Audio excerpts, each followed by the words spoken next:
meeting tagged Implementing the Whistleblowing Policy in Nigeria, Issues, Challenges and the Way Forward.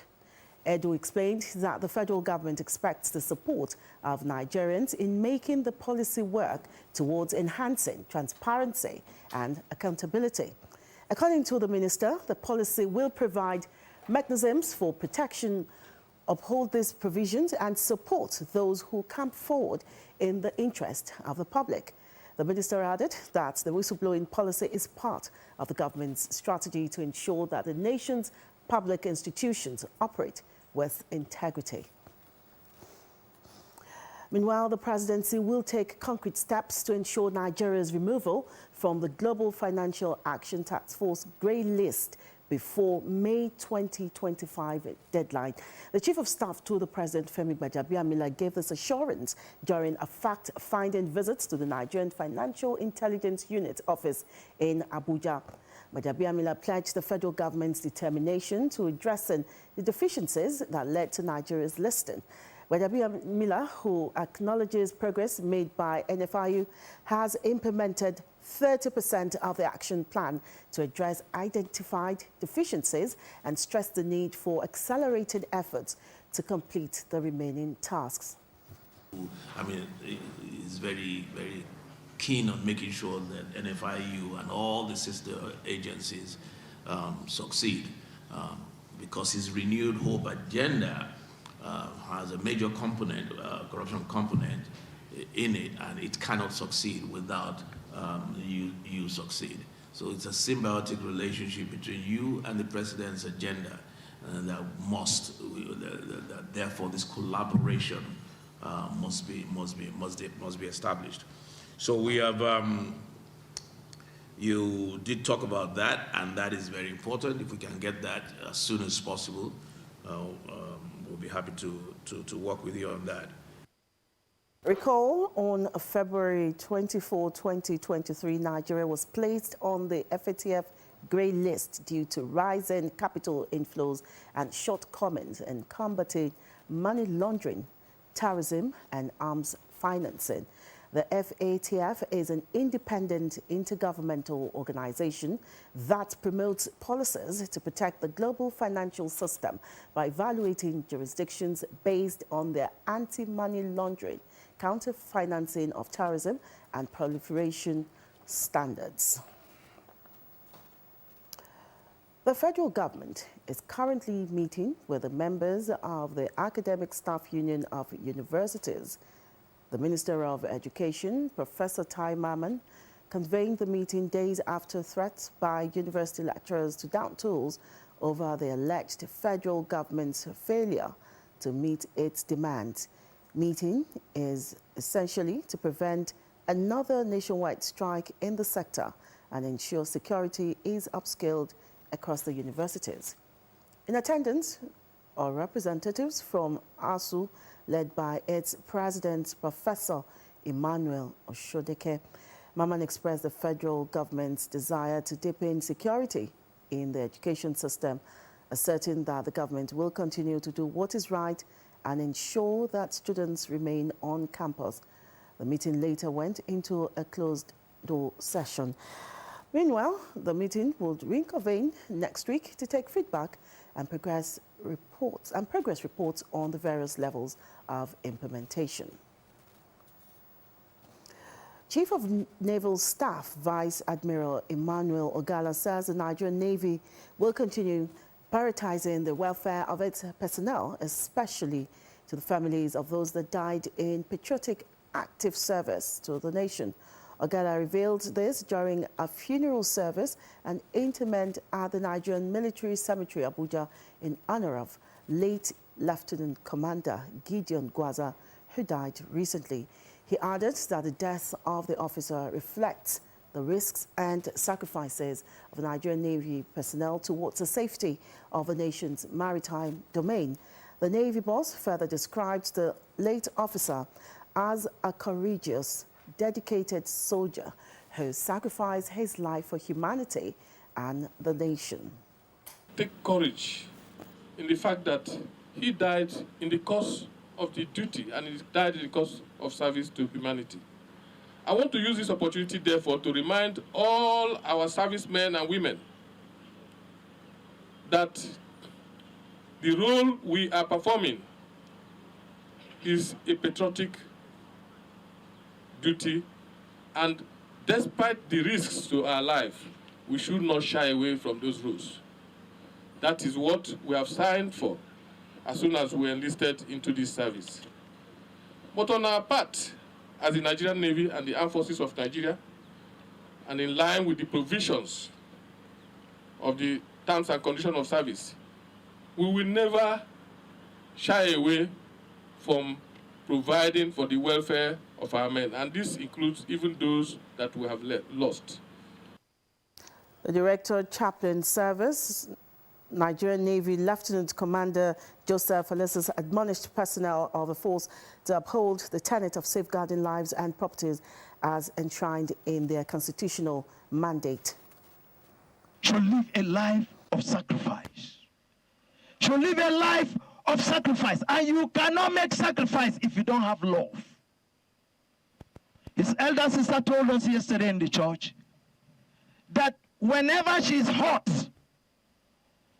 that Gideon will be weeping and be crying as though he was the one that was offended, that was afflicted, that was wounded. It tells me that right from birth, he was born a soldier.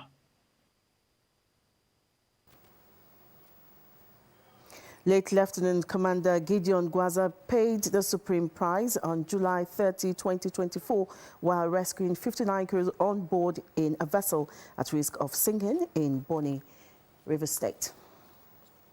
May his soul rest in peace. Now, the Inspector General of Police, Kayode Egbetokun, has appointed a new female force secretary to promote inclusivity within the police force. In a statement, the force public relations officer, Olumuyiwa Adejobi, said the move is part of efforts to entrench gender representation in the Nigeria police force.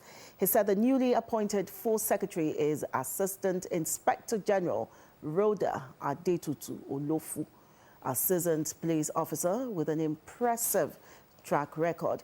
He said the decision reflects a broader shift towards recognizing and utilizing the diverse talents within the force, regardless of gender, as it aligns with global trends in law enforcement that recognizes the value of diverse leadership in enhancing community relations and improving overall policing effectiveness.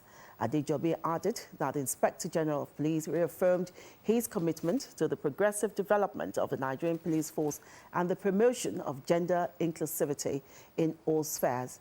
Before her appointment, Rhoda served as the AIG Maritime Police Command at the force headquarters annex in Lagos as the 20th Assistant Inspector General of Police to hold the position, and notably the third female to head the Maritime Command. She succeeds AIG Yetunde Lunge, who served as the first force secretary in June 2024. Meanwhile, the Inspector General of Police, Kayode Egbetokun, has assured the public of the safe rescue of all Nigerians in captivity across the country. He gave the assurance while reflecting and appraising the effectiveness of well-coordinated operations for the rescue of the 20 medical students who were kidnapped in Benue State on August 15, 2024, and other 7 Nigerians who had been in their captivity. The IGP urged Nigerians to engage actively in national security and development initiatives in pursuit of an all-inclusive policing strategy to foster modern policing and promoting socio-economic and political advancement in Nigeria. He also advocates for citizens' volunteerism and an individualistic approach to social and security restructuring in the country. He assures that the police under his leadership will ensure that the police force is professional, competent, rule of law compliant, service-driven and people-friendly. And still on security matters, the Kano State Commander of the Nigerian Security and Civil Defense Corps has handed over equipment looted by hoodlums during the nationwide hunger protest to respective owners. The command's public relations officer, Ibrahim Abdullahi, listed the items which belong to the NCC's Digital Industrial Park, as well as a state high court, as 2 Cisco switches costing over 400 million naira, computer sets, air conditioners, executive chairs, doors and windows, photocopy machine, law and judicial publications. He explained that commandos successfully recovered the equipment shortly after it was looted and stolen by miscreants during the protest in Kano. Sulaiman Chido commended the efforts of the personnel of the Corps for the recovery, while hoping that the synergy and relationship existing between the Commission and the NSCDC will be maintained. The state NSCDC commandant, Mohammed Falala, restated the command's commitment to securing and protecting national assets and infrastructure. And the International Criminal Police Organization has arrested more than 300 people involved in one of West Africa's most feared criminal networks, Black Axe, and other affiliated groups. The Interpol says the highly coordinated cybercrime group was responsible for some of the world's cyber-enabled financial fraud and many other serious crimes. The Operation Jackal 3 had led to the seizure of $3 million of illegal assets and more than 700 bank accounts being frozen. Senior official at Interpol's Financial Crime and Anti-Corruption Center, Tomombu Kaya, says the significance of financial technology and cryptocurrency is aiding the operations of cybercrime syndicates, stressing that the criminal syndicates are early adopters of new technologies, as a lot of fintech development make it easy to illegally move money around the world.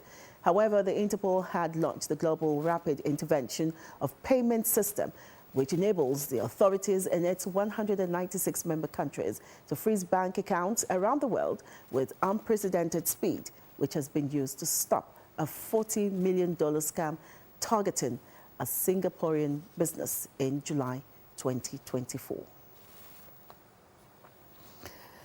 Now, 4 Nigerians have been jailed after forging more than 2,000 marriage certificates to help people live in the United Kingdom illegally.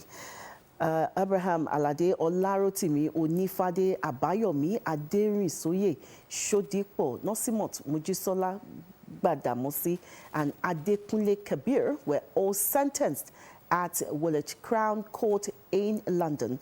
The Home Office said the 4 were part of an organized criminal group that made fraudulent EU settlement scheme applications for Nigerian nationals between 2019 and 2023. They carried out the enterprise between March 2019 and May last year, and were also found to have provided false Nigerian customary marriage certificates and other fraudulent documentation to help applicants remain in the country. An investigation from the Home Office in the UK and Lagos found more than 2,000 false marriage documents were facilitated by the group, who themselves were Nigerians. Onifade from Gravesend in Kent and Shodipo from Manchester were both found guilty of conspiracy to facilitate illegal entry into the UK and conspiracy to provide articles used in fraud. They were jailed for 6 years and 5 years. Badamosi from Bolton was convicted of obtaining leave to remain by deception and fraud by false representation and sentenced to 6 years. Kabir from London was found guilty of possession of an identity document with improper intention, but was cleared of obtaining leave to remain by deception. He was jailed for 9 months. The Lagos State government is set to commence the second phase of the Ounje Eko food discount market on Sunday, September 1. Briefing Newsman, Commissioner for Agriculture and Food Systems, Abisola Olusoya, says the program aligns with Governor Babajide Sanwo-Olu's commitment to ensuring the well-being of all Lagos residents. Correspondent Omoumi Okewu reports.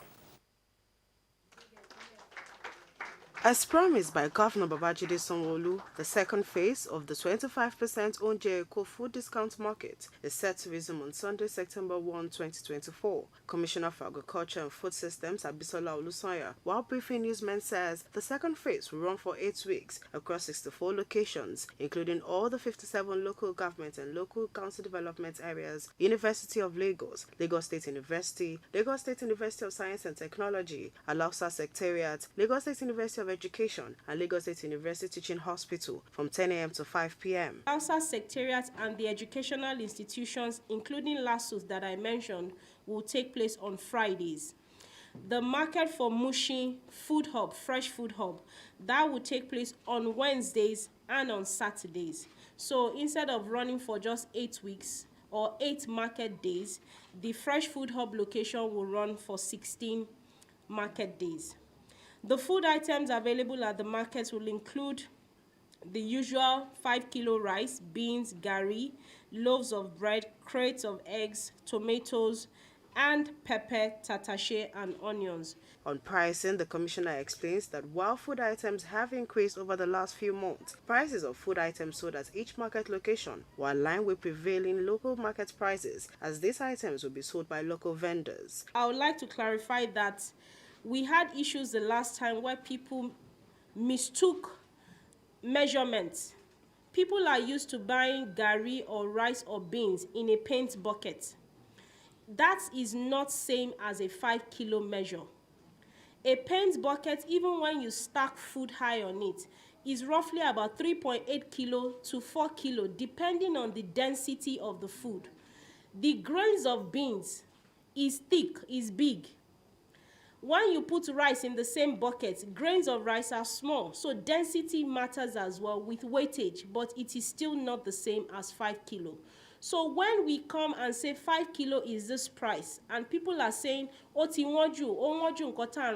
measurements are different. Promising a clean and secure environment in collaboration with volunteers and Lagos State government staff, the commissioner explains that while collection of cash will be minimized, new digitalized payment platforms have been introduced. Upon arrival at your chosen market location, kindly follow the steps. Locate the banner displaying the prices of food items and their discounted rates at the entrance to the market. Follow the queue and sit in the designated seating area. At your turn, proceed to the payment point for the specific food item you wish to purchase, each with its own banner, and use your ATM card to make the payment. And you are paying 75%. Please remember that. Ensure your receipt indicates approved and carries the name Onje Eko. And for any declined but debited transactions, like I mentioned earlier, please contact your bank. Mr. Babajide Sanwo-Olu, the governor, had all the advocacy, all the push for it, and he has said that he should return this Sunday. The second thing I would like to say is that I want to urge you, the media, to please watch out for fake news. Residents are advised to visit www.lagosagric.com for more details on market locations and other information. Omomi Okewo, LTV News. Another news stories, the European Union envoy to Nigeria, Ambassador Samuela Isopi, has reaffirmed EU's unwavering commitment to supporting Nigeria's democracy and electoral processes as she bid farewell after 3 years of her diplomatic tenure. During her visit to the Independent National Electoral Commission's headquarters, Ambassador Isopi highlighted the strong partnership between the EU and INEC, emphasizing the importance of continued collaboration to strengthen the nation's democracy. She said her visit marks the end of her diplomatic tenure in the country. Serving 3 years in Nigeria as ambassador of the European Union to Nigeria and ECOWAS, I will be leaving the country after the end of my tenure this Friday, and I couldn't leave without paying a farewell visit to Mr. Chairman and without paying a farewell visit to the National Independent Electoral Commission, which is one, as you know, of the European Union main partner here in Nigeria. It has been a privilege and an honor to serve the Nigerian people over the past 3 years. The INEC chairman, Professor Mahmoud Yakubu, in his response recognized the crucial role played by the ongoing EU's envoy to Nigeria in the advancement of democratic governance in the country and West African sub-region. You have been supporting democracy and democratic governance in Nigeria, and your support extends beyond INEC. You support the National Assembly, you support the judiciary, civil society organizations, and the media. So we want to thank you on behalf of INEC and wish to request you to extend our appreciation to the EU and its member states.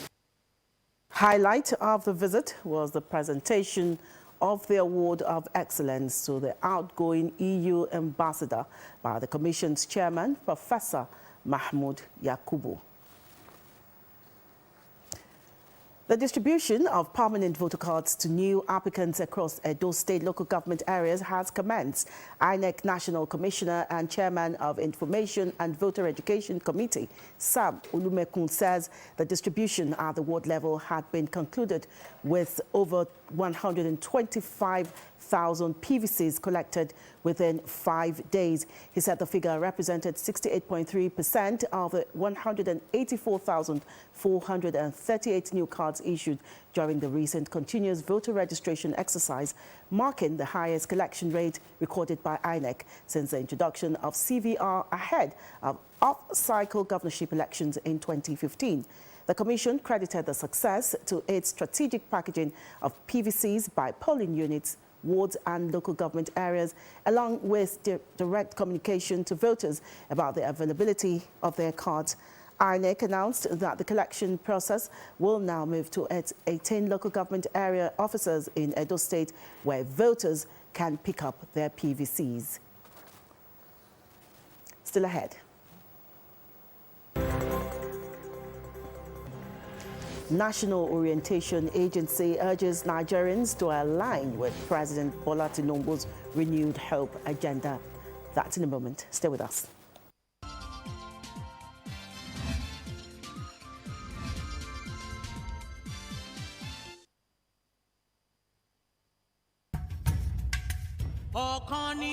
Soar beyond boundaries and reach communities. The largest gathering of women changing history. It's the 2024 National Women's Conference, organized by the Committee of Wives of Lagos State Officials, CALSO, with the theme Soar Beyond Boundaries and Reach Communities. Starting from Tuesday, 10 September to Wednesday, 11 September 2024 at the Convention Center, Eco Hotel and Suite Victoria Island, Lagos. Time 9 a.m. daily. Renowned speakers will include Dr. Oluwatoni Adeyemi, Mrs. Temitope Okunu, Professor Rotimi Koka, and Honorable Mrs. Opayemi Akindele, among others, who will be sharing the wealth of experience on various topics on how to prevent and manage communicable diseases, transformative social welfare, and boy-child development, among others. Special guest of honor, opening ceremony, His Excellency Governor Umo Eno of Akwa Ibom State. Special guest for the closing ceremony, His Excellency Governor Abdullahi Sule of Nasarawa State. And special guest gracing the gala night, His Excellency Governor Ademola Adeleke of Osun State. Yes, there will be a gala night with mouth-watering prizes to be won. Conference fee is 120,000 naira for physical participants and 30,000 naira for virtual attendees. Physical stores are available. Come join us at the 2024 National Women's Conference as we inspire, empower, and soar beyond boundaries together. For more information, please visit our website www.calso2024nwc.org. Announcer, Chairman CALSO, Convener NWC, Dr. Mrs. Claudiana Sanwo-Olu, Vice Chairman CALSO and Co-Convener NWC, Chief Mrs. Oluremi Hamzat, Chairperson of the 2024 NWC, Professor Olufunke Adiyeyi.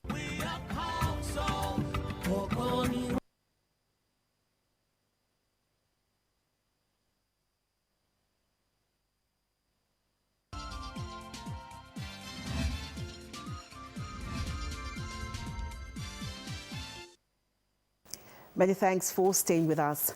Now, the presidency is calling on state and local governments to join hands with it to change the narrative for a better Nigeria. Senior Special Assistant to the President on Media, Tunde Rahman, was speaking at the Alliance for Yoruba Democratic Movement Summit on democratic sustenance. Our political correspondent, Omololu Sonwo, has the details.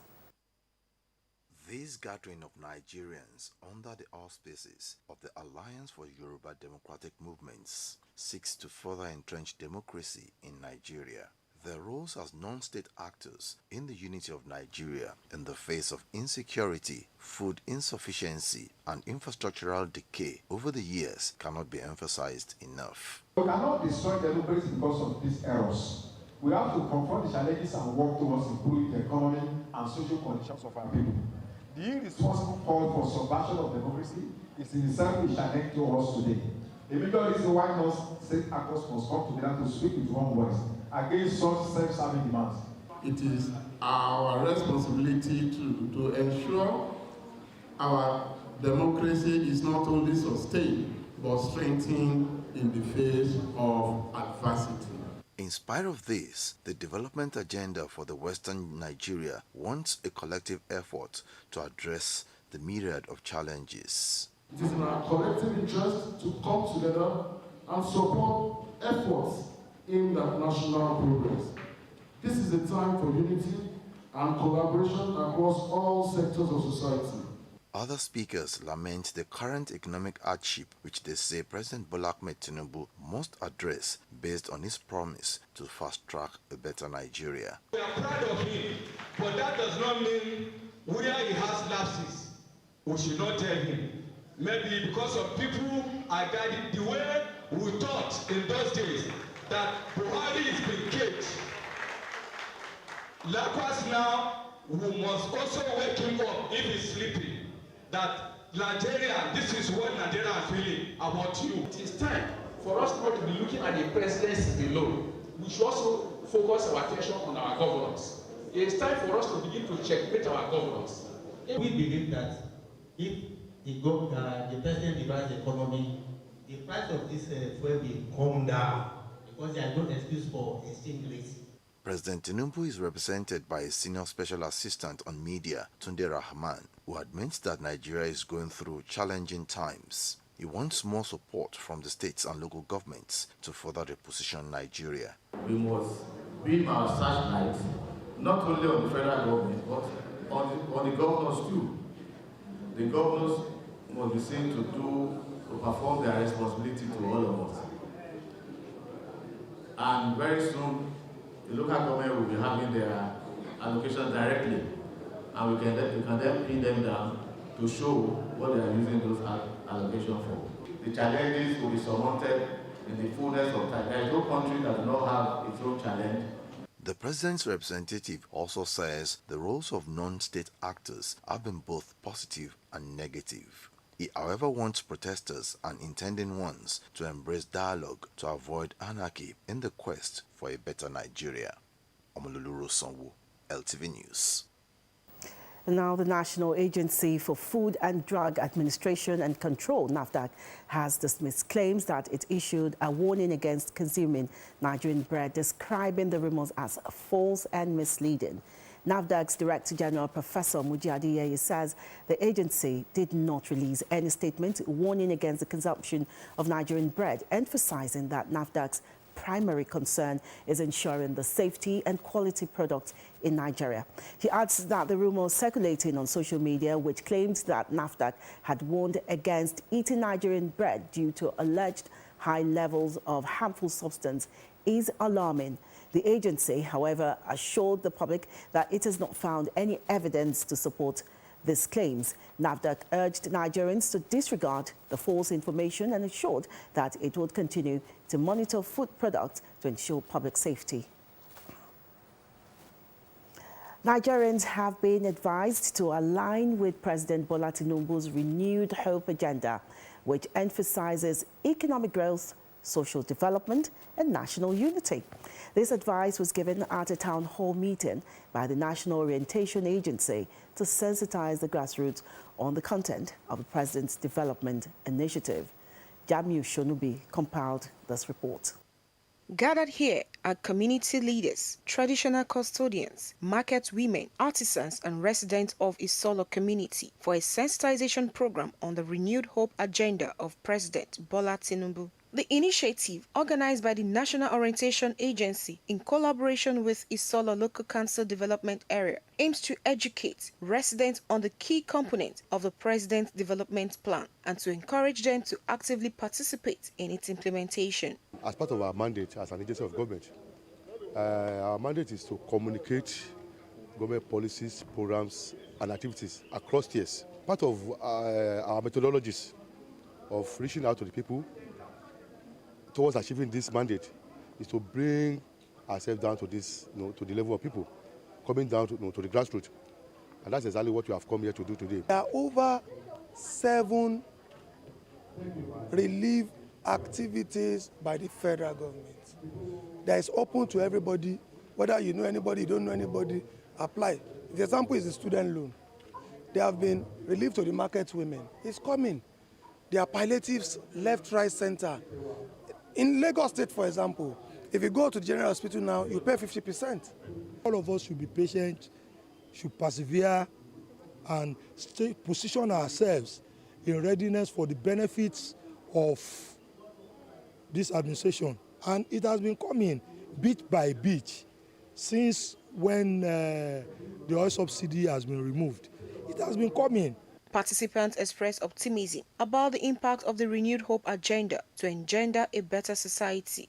This kind of program will be able to sensitize the community about all the policies that the government is doing, that they should not see it as negative policies. It is a positive policies to our environment. It's only our people, they do not understand.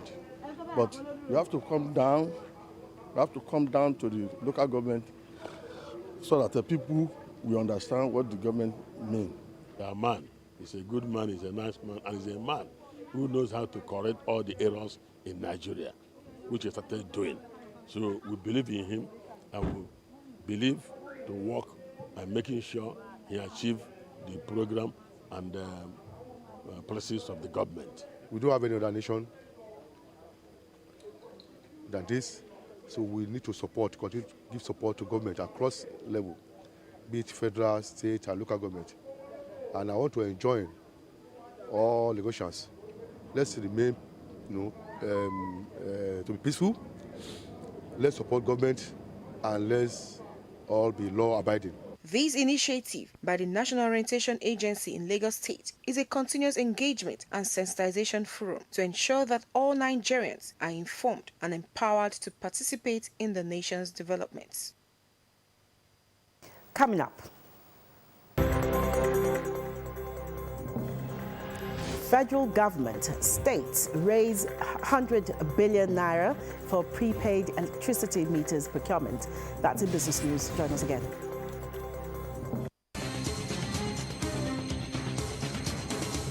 On Business News tonight, the federal government and the states have raised 100 billion naira for the procurement of prepaid electricity meters. Minister of Power Adebayo Adelabu said this was under the Presidential Meter Initiative Program. According to him, President Bola Tinubu's administration has been making efforts to close the meter gap in Nigeria, adopting various initiatives. He mentioned that many customers are not paying their bills because they believe they are being cheated by the power distribution companies through estimated billing, stressing that metering would ensure transparency. Speaking about the efforts of the government to close the meter gap, he explained that Mr. President has set up the Presidential Meter Initiative and a Presidential Meeting Council to address the issue. The mandate is to procure and install a minimum of 2 million meters on a yearly basis over the next 5 years. He added that the World Bank decided to support Nigeria with the procurement of almost 2 million meters in the next 2 years through the Distribution Sector Recovery Program. It is close that $200 million out of the $500 million DISREP fund would be used for meter procurement, saying this has reached an advanced stage. He added that the sale of meters has been liberalized by allowing the discos to allow their customers to buy directly from the vendors. Nigeria's daily oil production shrank by 160,000 barrels per day in the second quarter of 2024. This was contained in a report released by the National Bureau of Statistics (NBS). Within these 3 months, the NBS stated that the country recorded an average daily production of 1.41 million barrels per day. This is lower than the first quarter's production volume of 1.7 million barrels per day. The Minister of State for Petroleum Resources, Heineken Lokobiri, disclosed that Nigeria must return to 2 million barrels to have enough feedstock for Dangote and other local refineries. Meanwhile, the NBS added that the real growth of the oil sector was 10.15% year-on-year in Q2 of 2024, indicating an increase of 23.58 percentage points relative to the rate recorded in the corresponding quarter of 2023. It added that growth increased by 4.45 percentage points when compared to Q1 2024, which was 5.70%. The oil sector contributed 5.70%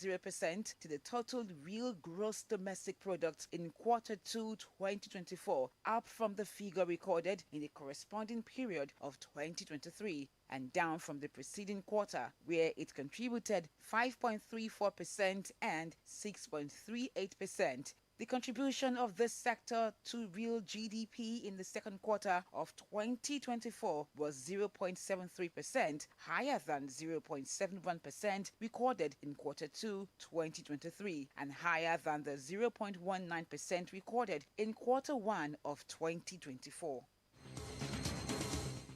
The International Monetary Fund (IMF) says Nigeria's economy stands to grow at 5% beyond the current 3.19% if there is a 25% removal of bottlenecks around governance and business regulations. The IMF's projection on Nigeria's economic growth came after the National Bureau of Statistics (NBS) reported that the country's gross domestic product grew by 3.19% year-on-year in real terms in the second quarter of 2024. Dr. Christian Ebeke, IMF President Representative, made these remarks at the 2024 International Business Conference and Expo organized by the Lagos Chamber of Commerce and Industry. The Minister of Marine and Blue Economy, Adegboyega Oyetola, said that Nigeria's strategic location and abundant resources presented vast investment opportunities, particularly in the marine and blue economy sector. Oyetola said that in spite of existing challenges, government is committed to creating an enabling environment to foster economic growth to attract significant investment. He highlighted some of government's incentives designed to drive investment in the marine and blue economy sector, to include tax exemptions for businesses operating in free trade zones and infrastructural support. And that is on Business News Tonight. Now, I'll leave you with graphic details of trading on the floor of the Nigerian Stock Exchange.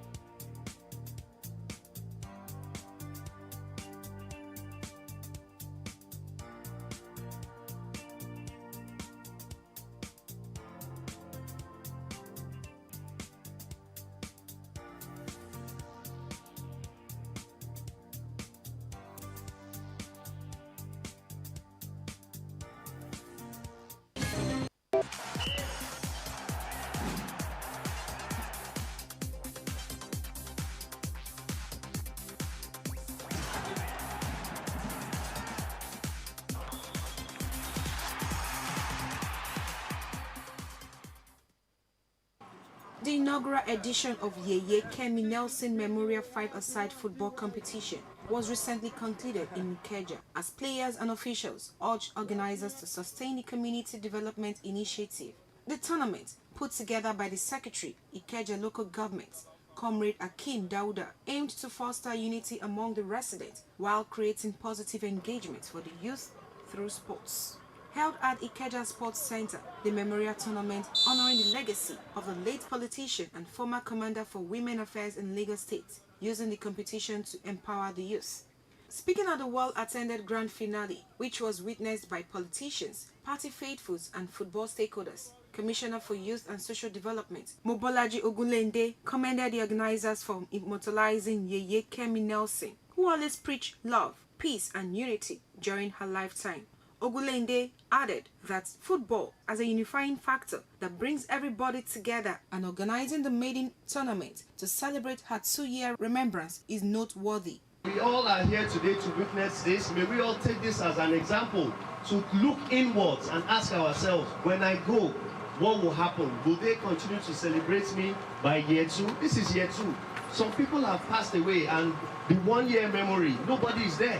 It goes to show the lives you impacted whilst you are alive.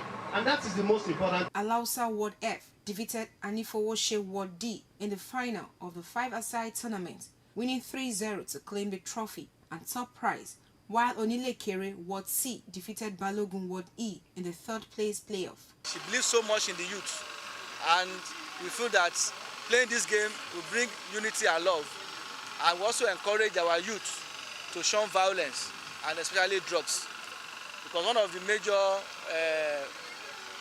challenges we're having today in our youth is drug abuse, and we are playing this match to tell our youth that they have to shun drug abuse. Like you can see, the quality of skills, talent, in fact, it was beyond what we thought, and I would just encourage them to keep training, you see, to keep preparing for the opportunity that will come. Like I do tell most of our youth, success is opportunity you prepared for. They should keep preparing for an opportunity. This is an opportunity for them to showcase their talent. Medals, trophies and cash prizes were presented to the top 3 teams. All wards in Ikeja local government participated in the month-long tournaments. Following the success of the inaugural invitational tournament, former Commonwealth and African champion Atanda Musa has reaffirmed his commitment to revitalizing table tennis in Nigeria. Musa, who bankrolled the 2-day national cadet tournament, expressed satisfaction with the quality of play displayed by the participants. He pledged to make the tournament an annual event on the Nigeria Table Tennis Federation calendar. Top 16 boys and 16 girls from the 5th Efunkoya Cadet Championship were invited to the maiden Atanda Musa Invitational Tournament hosted by the Lagos Country Club. The other state, they should try everything possible to encourage all the players to take part in tournament in Lagos, like Dr. Fukoya, like my tournament, because let me be honest with you, if the state can do at least 35% of what I'm doing, I think everything should be fine. Dignitaries, including the Commissioner for Information and Strategy, Benga Motosho, lauded the contribution of the former national team player, stating that his efforts would help the country to find immediate replacements for aging players in the national teams. First is to thank everybody who has a hand in this,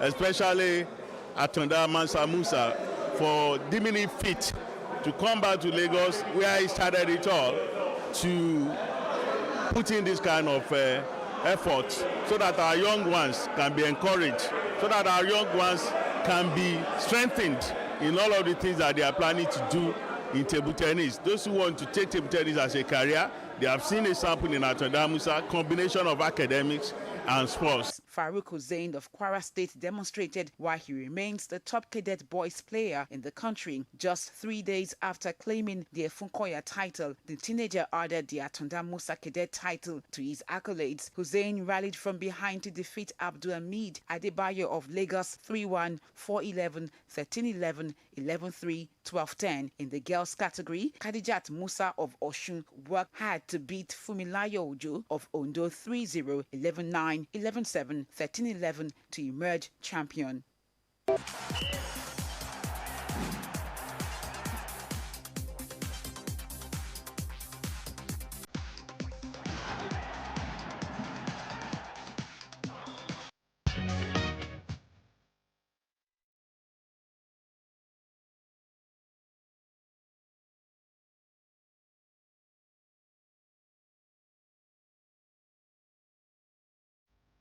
On entertainment news tonight, with Nigerian music enjoying global recognition, Afrobeat stars are winning notable awards, including the Grammys, which is considered the biggest prize in music. On this house, Davido announces his upcoming single with 5-time Grammy winner Angelique Kidjo. Davido took to his X page to announce his latest collaboration titled Joy with Angelique Kidjo.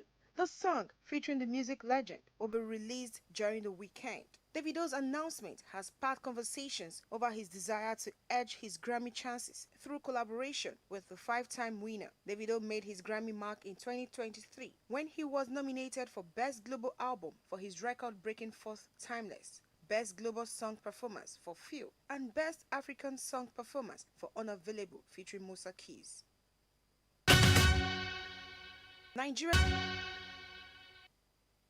Nigerian leading production company Film One Studios is thrilled to announce the upcoming release of its latest original film, Farmer's Bride. This captivating period drama is set to hit cinemas nationwide in September. Farmer's Bride is a paradigmatic tale set in 1980s in Ibadan. Odun, a wealthy and lonely farmer, seeks solace in marriage with a young bride, Fumi. However, their union is fraught with challenges as Fumi struggles to find happiness and eventually embarks on a forbidden affair with Odun's nephew. The consequences of their actions lead to a haunting tale of love, betrayal, and supernatural. The film boasts of a stellar cast including Toby Bakare, Gungbemi Ejeye, Femi Branch, Mercy Ahigbe, Efe Irele, Wumi Toriola, who brings depth and authenticity to their roles. Farmer's Bride is directed by Adebayo Tijani and Jack Ennett Okweme. And that's all on entertainment news. Back to the studios for the rest of the news.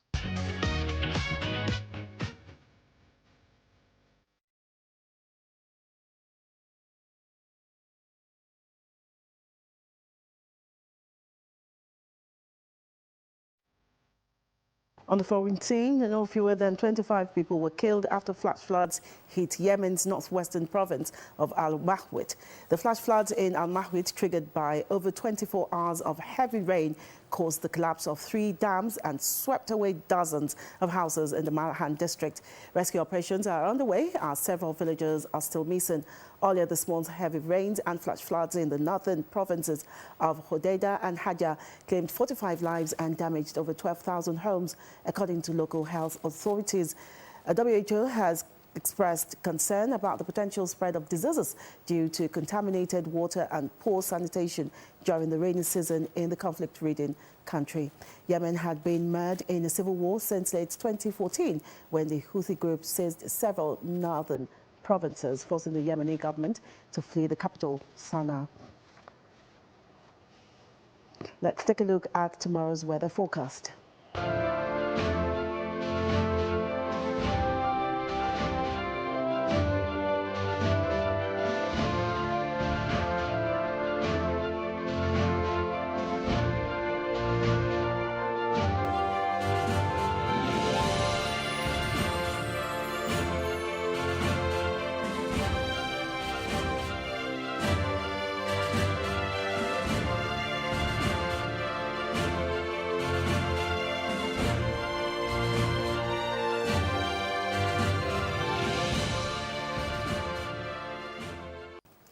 To end the news, a recap of our major stories.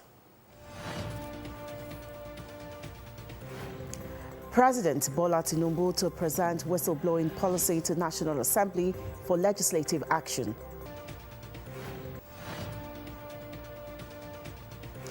The federal government has met with the Academic Staff Union of Universities to avert planned nationwide strike.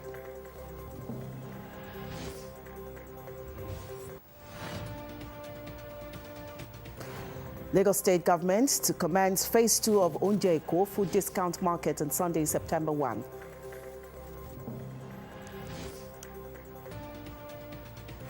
And on the foreign scene, we told you that deadly flash floods have killed 25 people in Yemen.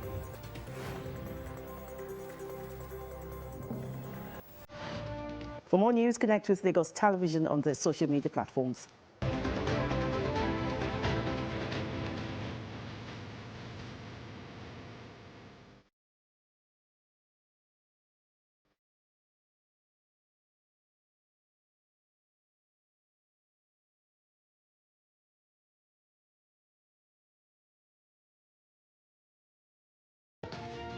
And for our parting shot tonight, to be successful, you need to have your heart in your business and your business in your heart.